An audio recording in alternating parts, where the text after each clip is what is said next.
Hello friends, a very welcome to our YouTube channel Exam Preparation. Today we are going to provide you the most important NEET question paper 2020. It's very important question. ये पहले भी हमारे NEET 2020 exam के अंदर आ चुके हैं. First question है हमारा, enzyme the utilise ATP in phosphate transfer require an alkaline earth metal as the cofactor. This question answer is magnesium. क्या है? Magnesium. Question number second, cell in G naught phase.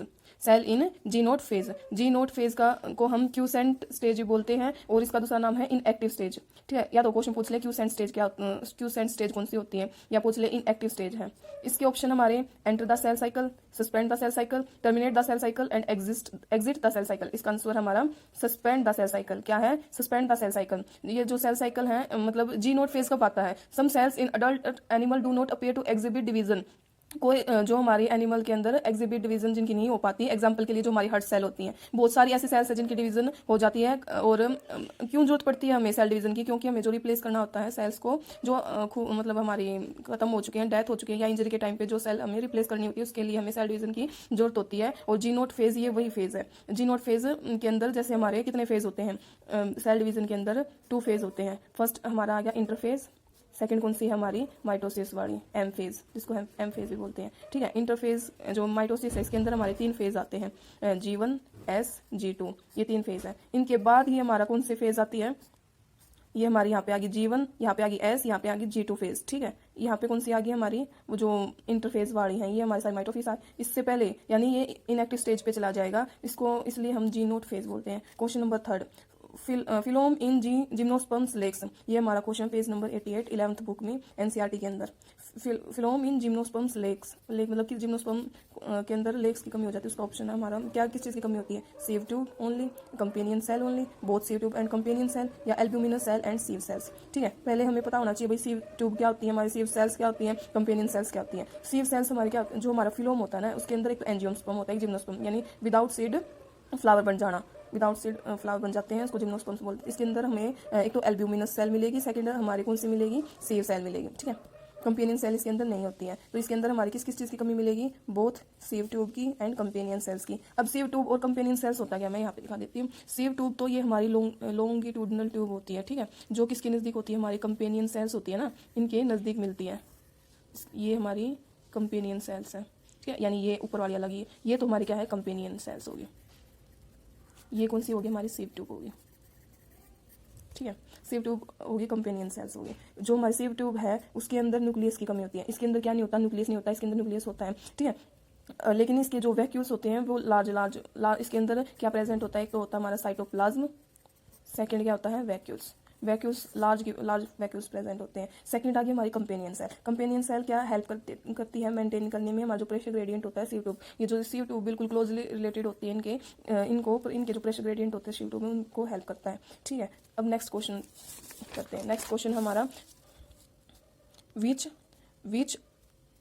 Next question हमारा, which of the flowing factor is responsible for the formation of concentrated urine. Urine के अंदर concentrated urine के अंदर हमारा कौन सा फैक्टर रिस्पॉन्सिबल होता है? इसके अंदर होता है हमारा maintaining hyper osmolarity towards in the medullary interstitium in kidney. ठीक है, अब नेक्स्ट क्वेश्चन हमारा मैच द फॉलोइंग. जो ये हमारा इवोल्यूशन चैप्टर के अंदर है, 12th बुक एनसीईआरटी बायो की. उसके अंदर जो हमारा इवोल्यूशन है यूनिट सेकेंड इवोल्यूशन वाला चैप्टर.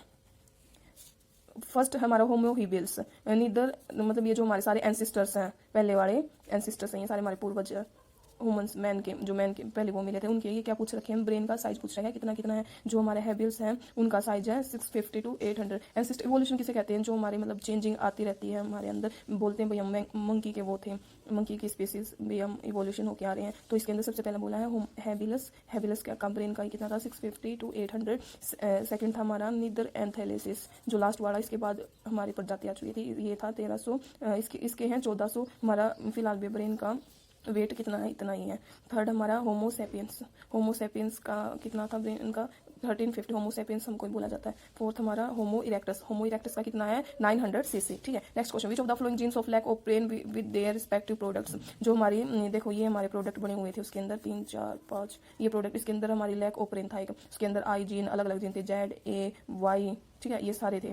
लैकोप्रेन के अंदर तो इसका आई का मतलब क्या है हमारा रिप्रेशर, इसका क्या है जेड का, बी गैलेक्टोसाइडेज, इसका क्या है ट्रांस एसिटाइलेज, और इसका क्या है परमिएस। नेक्स्ट क्वेश्चन की तरफ चलते हैं। हमारा नेक्स्ट क्वेश्चन है, in some plants the female gamete develop into embryo without fertilisation the phenomena is known as. ये एनसीईआरटी के अंदर हमारे जो 12th बुक है बायो की, उसके अंदर फर्स्ट यूनिट का ये क्वेश्चन है।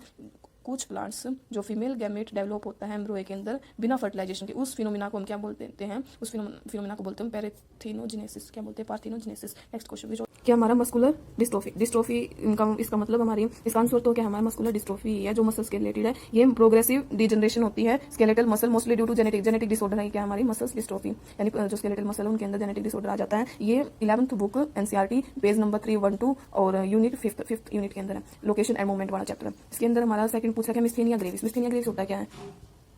मिस्थेनिया ग्रेविस होता है हमारा immune disorder affect neuromuscular junction, जो हमारा ऑटोइम्यून, ये तो कौन सा डिसऑर्डर था? स्केलेटल मसल के अंदर डिसऑर्डर था क्या भाई, जो जेनेटिकली होता है। सेकंड हमारा क्या था? मिस्थेनिया ग्रेविस, ये इम्यून डिसऑर्डर है जो हमें अफेक्ट डालता है न्यूरोमस्कुलर जंक्शन जैसे से क्या होगा, हमारी फटिग हो जाएगी, वीकनिंग आ जाएगी, पैरालिसिस हो जाना, सारे कहाँ पर? स्केलेटल मसल्स के अंदर। थर्ड पॉइंट हमारा टिटेनी क्या हमारा रैपिड स्पास्म है। वाइल्ड यानी रैपिड स्पास्म का मतलब होता है कॉन्ट्रैक्शन होना, बहुत ज्यादा जल्दी कॉन्ट्रैक्शन होने लग जाती है कहाँ पर? मसल्स के अंदर, due to low in body fluid. Low क्या हो जाता है हमारा, जो कैल्शियम का लेवल है वो कम हो जाने से हमारी क्या हो जाती है? टिटेनी हो जाती है। Next question, xylem translocate.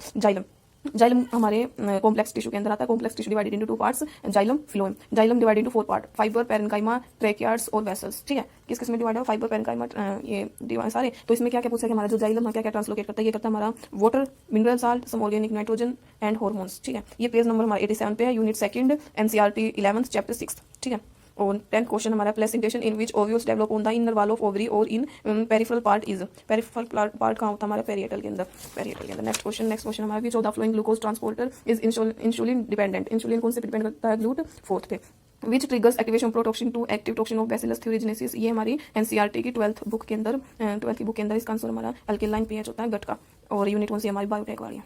Next question है, कौन canavalin A is an essential oil, a lectin, a pigment, a alkaloid. ये क्या एक लैक्टिन है? कौन कैनेवेलिन क्या है? लैक्टिन है। क्वेश्चन 14, EST, ई का मतलब एक्सप्रेस, एस का मतलब सीक्वेंस, टी का मतलब टैक्स। ये किससे रिफर है? ये हमारा जीन एक्सप्रेस का होता है, आरएनए के अंदर होता है। ये हमारा जेनेटिक्स का चैप्टर नहीं, जेनेटिक्स का नहीं है, बायोटेक के अंदर है। ठीक है, thank you guys, thank you to all of you.